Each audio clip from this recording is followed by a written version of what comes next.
I confess that, and we talked about this, when I started doing these workshops, I wasn't positioning it as, oh, you can grow revenue. It was more about, as you say, relationship building and retention and more insights to understand the customer better and to serve them better, add value. But when we went around and talked about the homework people had done with your on your team, several of them cited, if I remember correctly, potential new revenue opportunities based on just hearing more about what's going on with the customer. Is that That's accurate? true.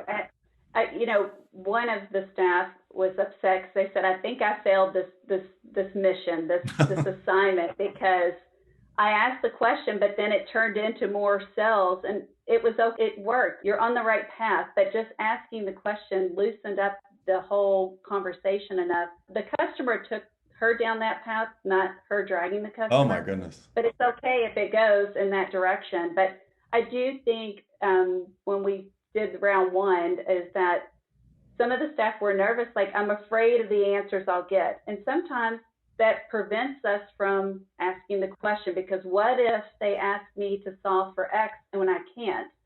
So there's this fear of we might hurt the relationship. But what we have found is that everyone that we've done so far has been extremely positive.